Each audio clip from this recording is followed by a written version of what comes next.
We are back, and we are joined now by Ronnie Chatah, writer, host of the Beirut Banyan, and founder of Walk Beirut. Ronnie, thanks so much for coming on the show today. It's an honor. So, And I'd like to say I'd never imagined being associated with O.J. Simpson in any geopolitical context. So that makes the occasion a bit stranger. yes. I mean, we have to acknowledge that he died, but I don't really know what other commentary I have about it except maybe we'll focus a little bit on Nicole Brown a little bit later. Yes.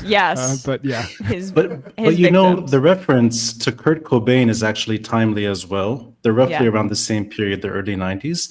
For political purposes, this is around the time Arab-Israeli peace becomes political discourse as well. So perhaps it does tie into the story. It does. Thank you for making me more thematically consistent than my actual commentary engenders. But I really appreciate you coming on, Ronnie. I'll start here. What has life in Lebanon been like since October 7th? Israel has been striking southern Lebanon basically since shortly after Hamas's attack. I guess, what's it been like, and how does it feel to kind of be in such close proximity to all this violence? For better or worse, in Lebanon, this is familiar territory. This isn't the first time Lebanon has been impacted by a regional war.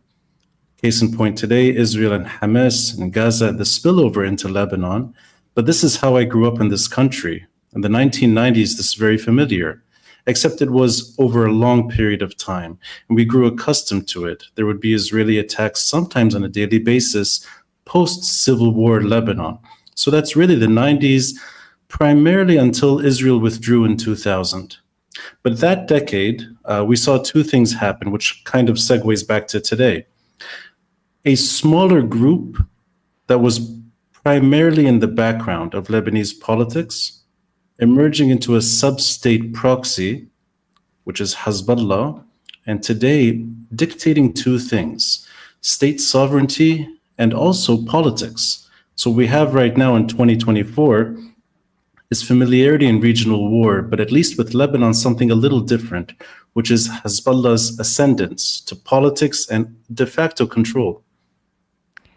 Yes, let's turn then to Hezbollah and their origins. Much like Hamas, Hezbollah wouldn't exist without Israel. Can you talk about how Hezbollah came to be and its relationship to the state of Israel?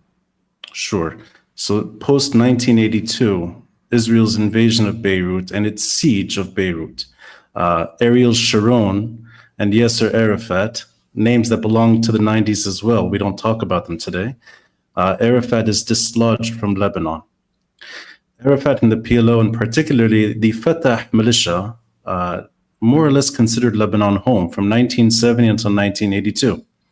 Post 1982, with Arafat's departure to Tunis, the PLO becomes a non-party to Lebanon's civil war. It becomes inactive when it comes to the broader security problems Lebanon went through. That's around the same time the Iranian Revolution happens, and the Iranian regime changes into a de facto, over time, theocracy with a military bend, a military dictatorship with a theocratic facade. And its primary objective in the early 1980s was, I think, and this is my understanding of Hezbollah, is trying to seek leverage in a country like Lebanon back then, today throughout the region, but primarily in Lebanon, to have what would emerge over time as not just a resistance force that was fighting the Israelis successfully. And I think it's important to remember as well that Hezbollah is a feared entity among Israeli scholars, Israeli soldiers. People talk about Hezbollah not with a joking manner. They take this group seriously. But it grew, and it grew into becoming more than a resistance force against Israel's then occupation of what remained of the South Lebanon, into something else. Post-2000, with Israel's withdrawal from Lebanon, minus the demarcation of the blue line, which is the de facto border between Lebanon and Israel, Hezbollah grew. And Hezbollah took, in a way, it inherited two things. It inherited what the PLO had in Lebanon back then in the 1970s and early 80s, which is sub-state autonomy. The Lebanese government does not dictate the terms of what Hezbollah does militarily. It also inherited something else, which we talk about less and less today because it's history. It inherited the Syrian occupation's leverage and security and intelligence. And the Syrian army left in 2005. Of course, since 2005, this is nearly 20 years ago, we've seen Lebanon go from a country free of Syrian and Israeli occupation into remaining a battlefield. And what that battlefield is, I think, depends who you ask. But the de facto situation is that Lebanon is a battlefield right now for this larger Arab-Israeli war. Case in point, what you said earlier, which is true, Lebanese are getting killed. In 2024, this is now 34 years since the civil war's end. Lebanese are still dying through battle. And I think it's also maybe important to remember that despite anniversaries going by over time, we're 49 years since the civil war's start. That's 5 decades. Lebanon should not be in this situation, but unfortunately it is. Hence my point earlier, which is this is very familiar terrain. Unfortunately so.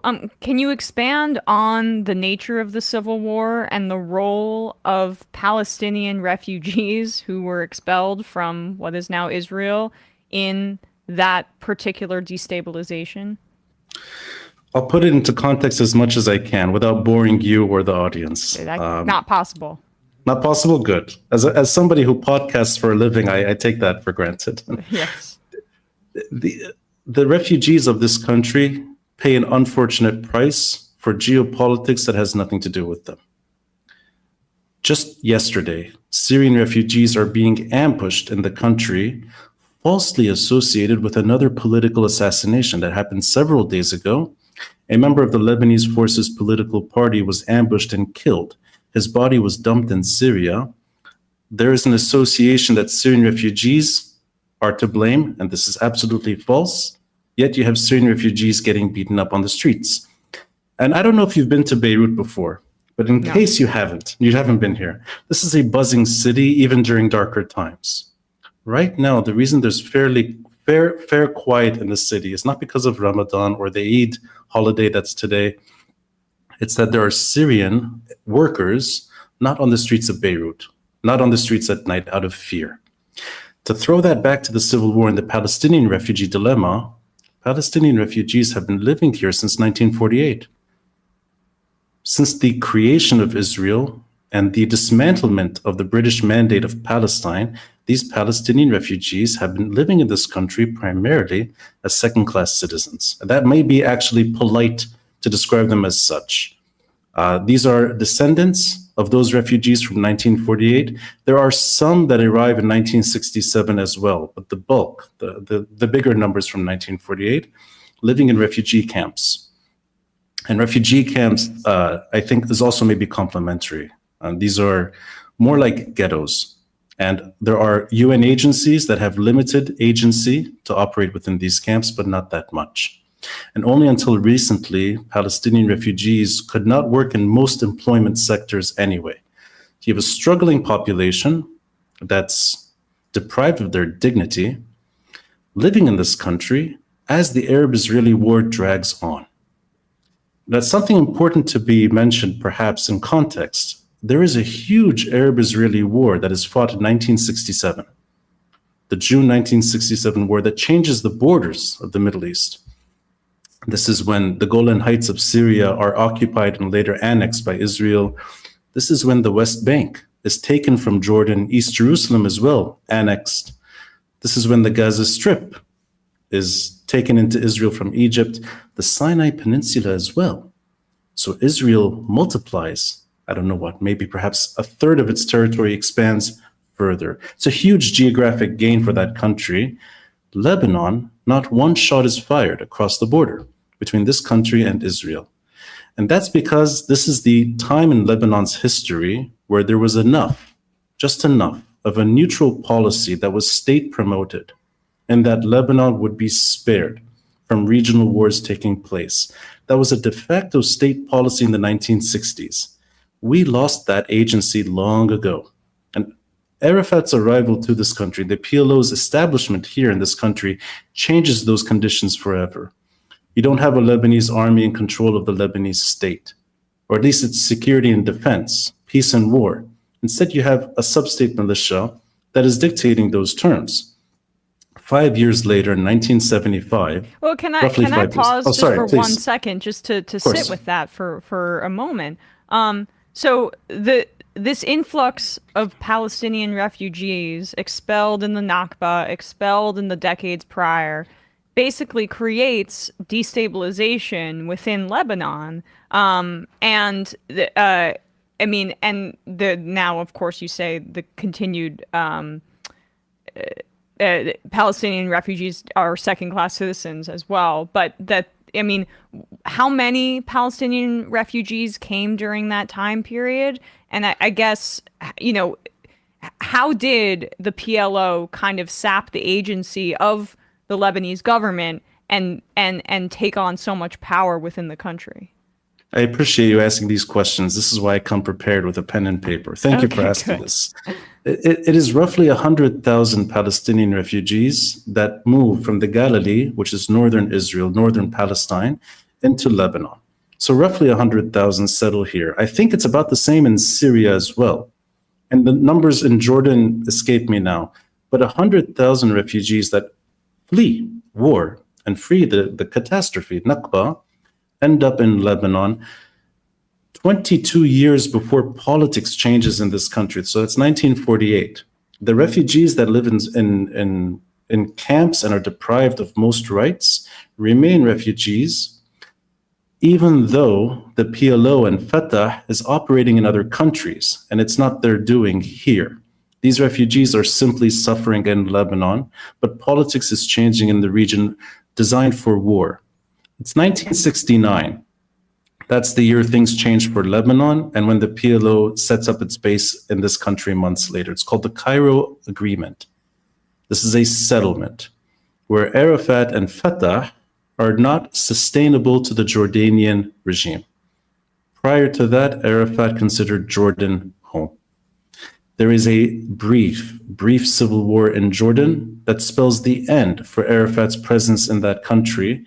And the Cairo Agreement is an Arab League agreement that more or less suggests a better place for Arafat, which is southern Lebanon, loosely termed back then as Fatah land, meaning that army, that sub-state army, that militia can operate in southern Lebanon to fight Israel.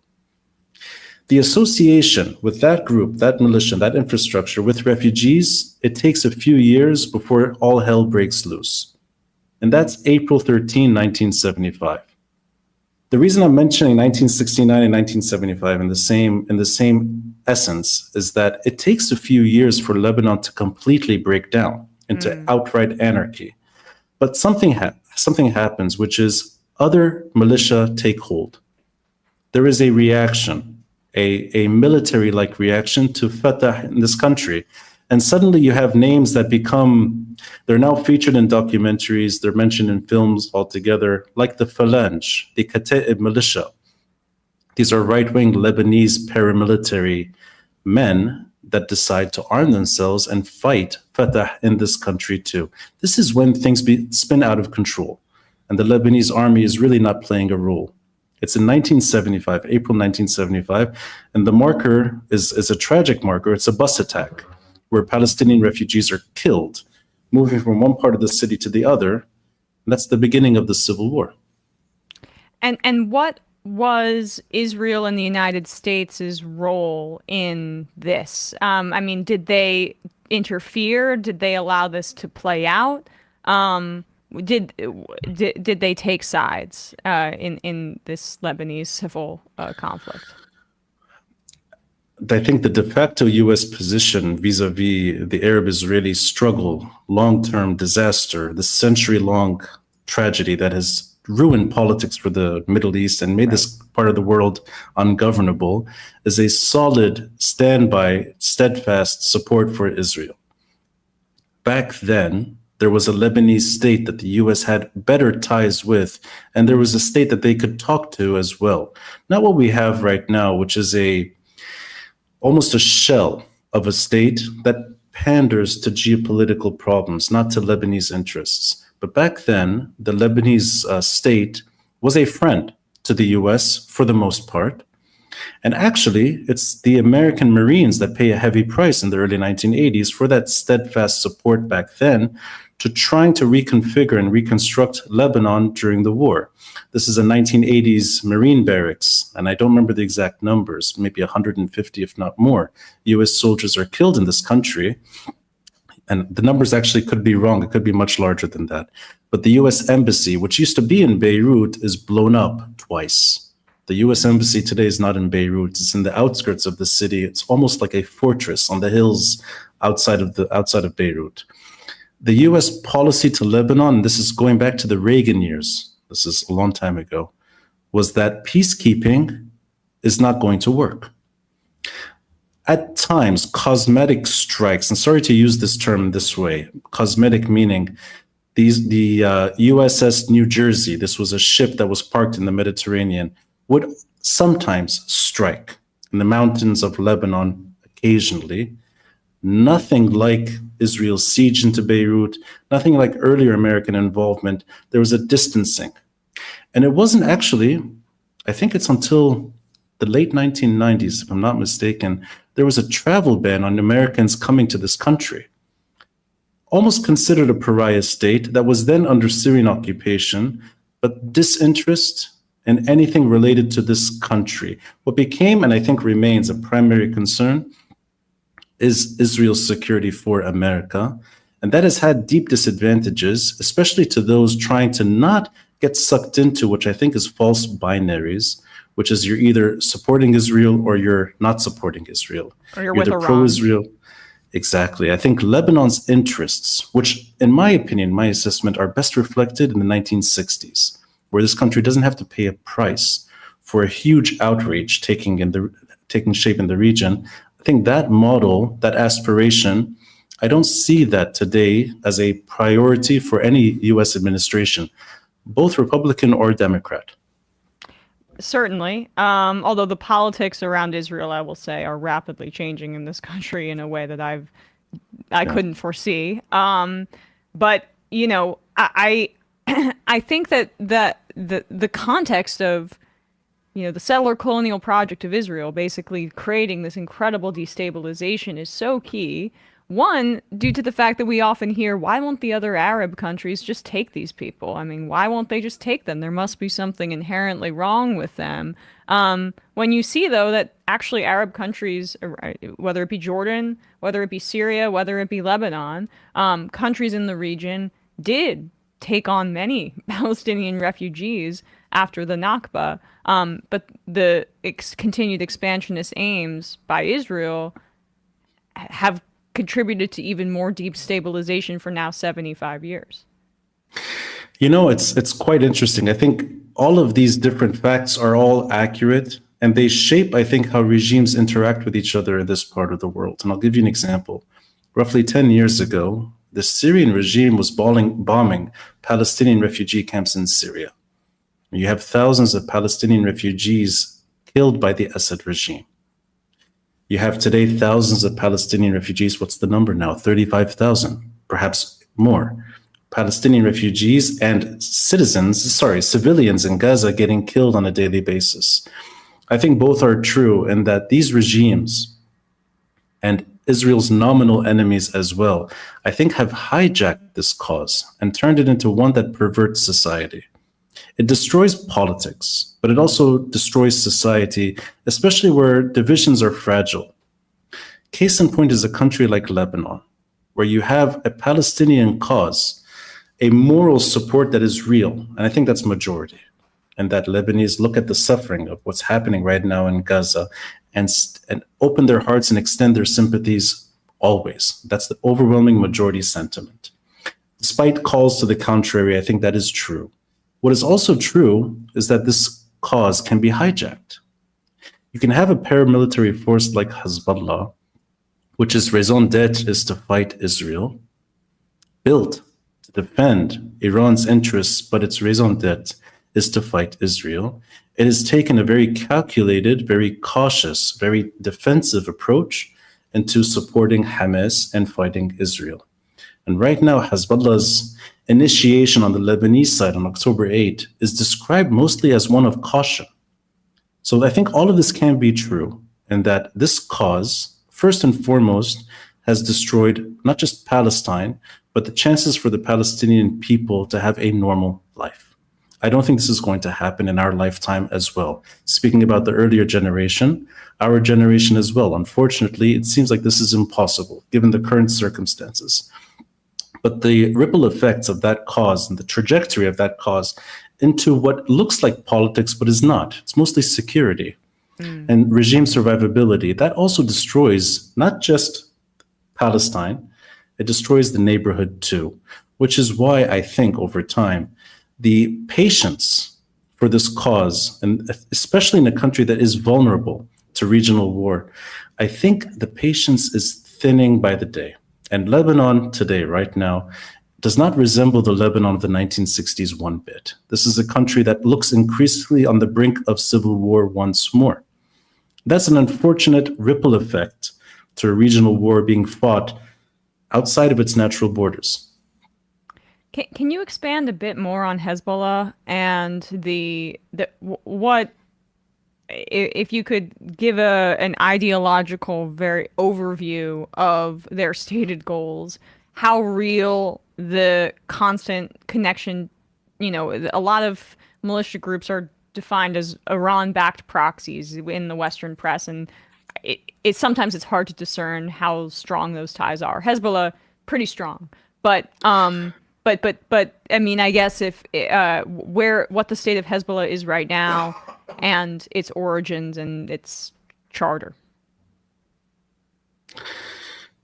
I'll do my best because it's a great question and it's a dense question. I'll try to make it as simple as possible. It's many things at once. Yes, it is an Iranian proxy.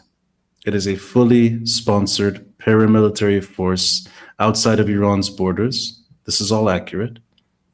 It extends from Lebanon into Syria today, even into Iraq at times, and sometimes even into Yemen. That's true. But at the end of the day, it is also made up of Lebanese civilians that are taking part in this sub-state group's mission. Now that mission has evolved.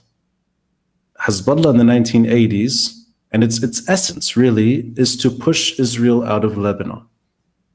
For 2 decades or so, that was the cause, that was their cause, getting Israel out of Lebanon. Once Israel left the country in 2000, in May of 2000, the rationale for having that kind of infrastructure in Lebanon, it evolved. It evolved. We have a sliver of real estate between Lebanon and Israel. It's called the Sheba Farms. Maybe you've come across this in sort of political talks in this part of the world. It's a very small sliver of real estate. No Lebanese live there. It's technically Syrian. It's in the Golan Heights, bordering Lebanon, of course, under Israel occupation and annexation. That has become Hezbollah's geographic reason to stay armed. It doesn't sell well in this country. Post-2005 is really, I think, where the story becomes less about resisting Israel and more about, in my assessment, making sure there's no security threat from Lebanon towards what looks more and more like Iran's leverage in the region based in this country. And the reason I mentioned 2005 is because that is the beginning of a long string of political assassinations that have become the norm in this country. It is just 3 days ago that another politician was killed, but the list is so long and it's diverse. In 2005, it's a former prime minister. His name is Rafiq Hariri. It's his advisor as well, his economic advisor, Basil Fleihan. But over time, you have diplomats, you have intelligentsia, you have journalists getting killed, and this happens increasingly. You have even people working for a UN body, Special Tribunal for Lebanon, that was meant to actually investigate political assassinations. Its verdict pointed at Hezbollah members. But 20 years of that kind of scenario, it's Hezbollah focusing their energy on politics in this country through security, meaning no tangible threat to what they've built here. And I'll give you maybe, I don't know if maybe I'm allowed to do this, I hope. It's a personal story for me. The guy in the background is my father. He's one of those politicians killed by Hezbollah as well in late 2013. It has impacted so many of us. All of us have lost friends to that long string of political assassinations. We've grown adjusted to it as well. And I think Hezbollah's primary concern right now is finding a narrative that sells because they're deeply unpopular in the country. Even when you have the conditions for their popularity, like the ongoing Hamas-Israel tragedy. They have the conditions for sympathy, but they're not being met. I think over time, Hezbollah lost their narrative and they lost their raison d'etre for Lebanese, yet it seems to not matter. And my understanding is that this is Iranian security first and foremost today. How can Iran and how can that regime best defend its interests outside of its borders and have less exposure to its interests within its borders? I think that's what Hezbollah represents right now. And that's tragic for Lebanon. And that's because it's a Lebanese group made up of Lebanese citizens. And it's harder maybe for the conditions for civil war to return right now. But people are speaking this language. And there's real fear on the streets of Beirut that the spillover to this long-term problem can turn into something very ugly. And it's a reminder of what Lebanon went through. And it's a reminder of how Israel's continued belligerence and the knock-on effects of it have resulted, and the United States too. I mean, Iran and our coup there, right, has resulted in less democracy in the Middle East. Lebanon now with this Hezbollah kind of takeover and them acting as the de facto governing power, that has basically undercut democratic ambitions for people in the Middle East, country to country. And so, as you say, even though there is this broad sympathy as well towards the Palestinian cause, the autocrats are the people that are calling the shots in different countries, or whether it be militia groups. They're not responsive to that, and probably more susceptible, I would say, to money, to buying off, to operating in their own self-interests versus the democratic will of the people. You know, I share the macro perspective, which is Arab-Israeli peace that excludes Palestinian suffering is silly. It doesn't add up. This attempt at trying to deflect by having peace across the region and ignoring Palestinian suffering and their lack of statehood seems to be a very foolish, short-sighted policy that took on some momentum in the Trump administration. I think that's a mistake. What is also a bigger mistake is the other side of American politics, which up until recently, and you're right, has been de facto kick the can down the road. Palestinian state doesn't seem to be on any administration's primary concern. This, I think, is a huge mistake. And the reason I share that micro assessment is clearly these problematic actors, whether it's Hezbollah or Hamas, whether it's Fatah in the 70s or any group that seeks to hijack this cause. It could be the Syrian regime, Saddam Hussein in 1990, 91, my exact years, I can't remember it right now, sent missiles into Tel Aviv to rally that cause and preserve his regime too. That kind of hijacking of a decent, genuine cause and perverting it over time, I think without a Palestinian state and without serious attempts at ending Israeli occupation and trying to end this nightmare once and for all, short of that, I think unfortunately the Middle East will remain the way it is. It is a primary concern for not just the bad regimes to fade away, but for citizens to have a normal life. And I share that wider lens.